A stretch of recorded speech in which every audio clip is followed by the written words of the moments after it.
Au nom d'Allah, le tout miséricordieux, le très miséricordieux.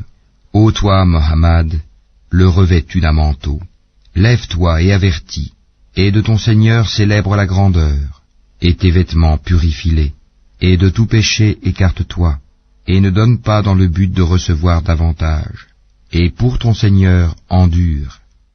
Quand on sonnera du clairon, alors ce jour-là sera un jour difficile, pas facile pour les mécréants.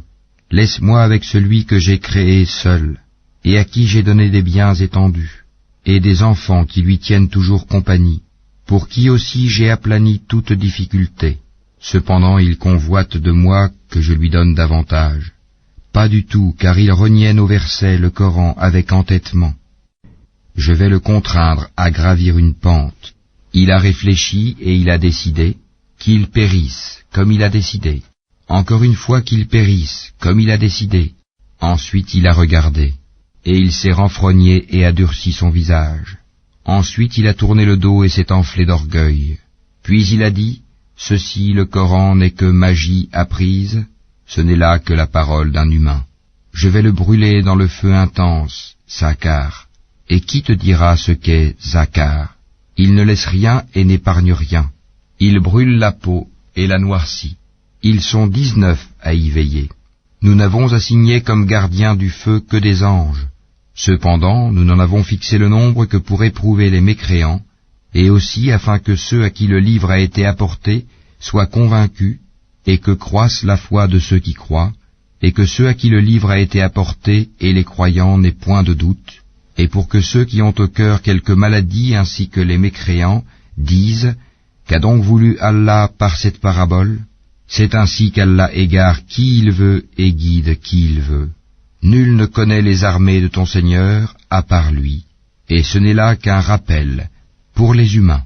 Non, par la lune, et par la nuit quand elle se retire, et par l'aurore quand elle se découvre, Sakar est l'un des plus grands malheurs, un avertissement pour les humains. Pour qui d'entre vous veut avancer ou reculer? Toute âme est l'otage de ce qu'elle a acquis.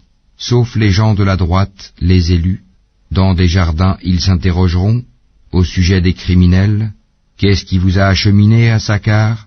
Ils diront, nous n'étions pas de ceux qui faisaient la salate, et nous ne nourrissions pas le pauvre, et nous nous associons à ceux qui tenaient des conversations futiles, et nous traitions de mensonges le jour de la rétribution, jusqu'à ce que nous vînt la vérité évidente, la mort.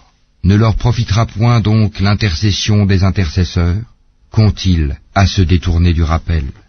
Ils sont comme des onagres épouvantés, s'enfuyant devant un lion. Chacun d'eux voudrait plutôt qu'on lui apporte des feuilles toutes étalées. Ah non, c'est plutôt qu'ils ne craignent pas l'au-delà. Ah non, ceci est vraiment un rappel. Quiconque veut qu'il se le rappelle, mais ils ne se rappelleront que si Allah veut. C'est lui qui est le plus digne d'être craint, et c'est lui qui détient le pardon.